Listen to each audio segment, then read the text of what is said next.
How the Grinch Stole Christmas by Dr. Seuss. Every Who down in Whoville liked Christmas a lot, but the Grinch, who lived just north of Whoville, did not. The Grinch hated Christmas, the whole Christmas season. Now please don't ask why. No one quite knows the reason. Could be his head wasn't screwed on just right. It could be, perhaps, that his shoes were too tight. But I think the most likely reason of all may have been that his heart was 2 sizes too small. But whatever the reason, his heart or his shoes, he stood there on Christmas Eve, hating the Who's, staring down from his cave with a sour, grinchy frown at the warm-lighted windows below in their town. For he knew every Who down in Whoville beneath was busy now hanging a mistletoe wreath. And they're hanging their stockings, he snarled with a sneer. Tomorrow is Christmas. It's practically here. Then he growled, with his Grinch fingers nervously drumming. I must find a way to stop Christmas from coming. I must find some way to stop Christmas from coming. For tomorrow, he knew, all the Who girls and boys would wake up bright and early. They'd rush for their toys. And then, oh, the noise. Oh, the noise, noise, noise. That's one thing he hated.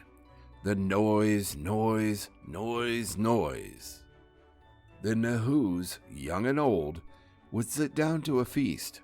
And they'd feast, and they'd feast, and they'd feast, feast, feast, feast. They would feast on Who pudding and rare Who roast beast, which was something the Grinch couldn't stand in the least. And then they'd do something he liked least of all. Every Who down in Whoville, the tall and the small, would stand close together with Christmas bells ringing, and they'd stand hand in hand, and the Who's would start singing, and they'd sing, and they'd sing, and they'd sing, sing, sing, sing. And the more the Grinch thought of this Who Christmas sing, the more the Grinch thought, I must stop this whole thing. Why, for 53 years, I've put up with it now. I must stop this Christmas from coming. But how? And he got an idea, an awful idea. The Grinch got a wonderful, awful idea. I know just what to do. The Grinch laughed in his throat. He made a quick Santa Claus hat and a coat. And he chuckled and clucked. What a great Grinchy trick! With this coat and this hat, I look just like Saint Nick. All I need is a reindeer. The Grinch looked around. But since the reindeer are scarce, there was none to be found. Did that stop the old Grinch? No. The Grinch simply said, if I can't find a reindeer, I'll make one instead. So he called his dog Max. Then he took some red thread, and he tied a big horn on the top of his head. Then he loaded some bags and some old empty sacks on a ramshackle sleigh that he hitched up to old Max. And the Grinch said, giddy up! And the sleigh started down toward the homes where the Who's lay a snooze in their town. All of their windows were dark. Quiet snow filled the air. All of the Who's who were dreaming sweet dreams without care. When he came to the first little house on the square. This is stop number 1, the old Grinchy Claus hissed. And he climbed to the roof, empty bags in his fist. Then he slid down the chimney with a rather tight pinch. But if Santa could do it, then so could the Grinch. He got stuck only once, for a moment or two. Then he stuck his head out of the fireplace flue, where the little Who stockings all hung in a row. These stockings, he grinned, are the first things to go. Then he slithered and slunk, with a smile most unpleasant, around the whole room. He took every present, pop guns, bicycles, roller skates, drums, checkerboards, tricycles, popcorns, and plums. And he stuffed them in bags. Then the Grinch very nimbly stuffed all the bags, one by one, up the chimbley. Then he slunk to the icebox He took the Who's feast. He took the Who pudding. He took the roast beast.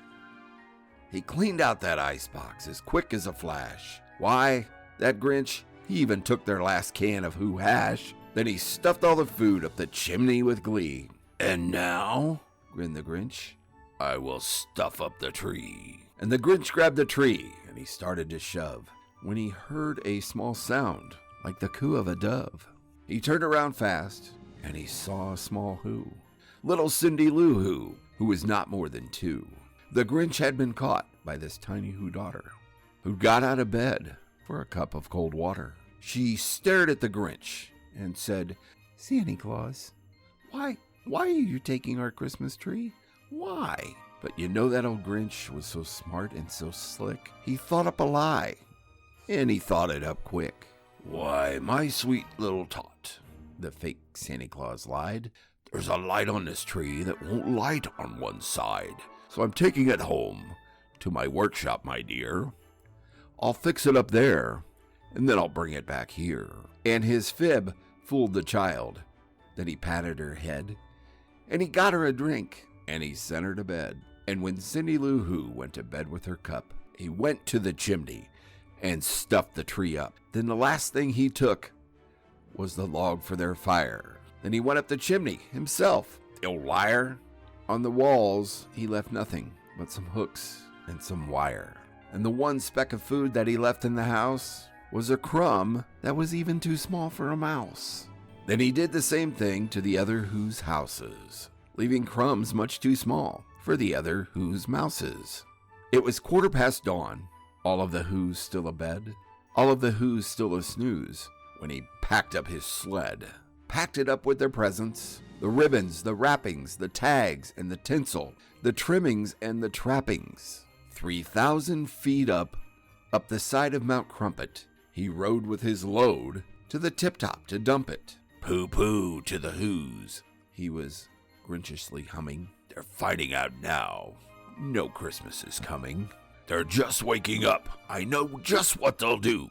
Their mouths will hang open a minute or two. Then the Who's down in Whoville will all cry boo-hoo. That's a noise, grinned the Grinch, that I simply must hear. So he paused, and the Grinch put his hand to his ear. And he did hear a sound rising over the snow. It started in low, then it started to grow. But the sound wasn't sad. Why, this sound sounded merry. It couldn't be so, but it was merry, very. He stared down at Whoville.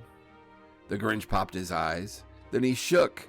What he saw was a shocking surprise. Every Who down in Whoville, the tall and the small, was singing without any presents at all. He hadn't stopped Christmas from coming. It came. Somehow or other, it came just the same.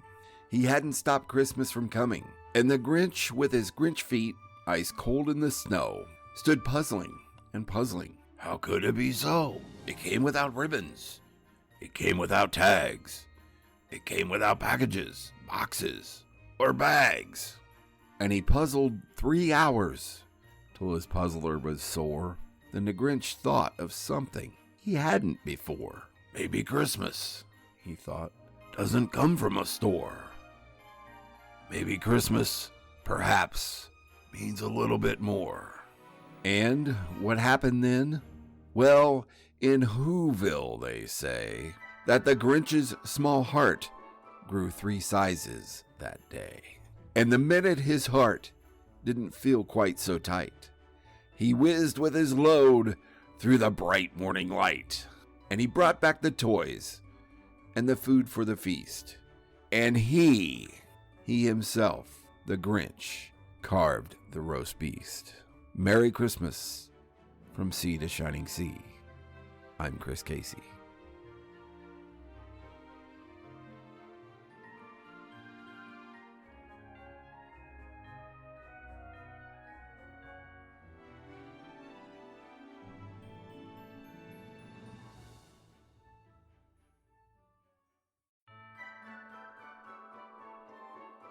How the Grinch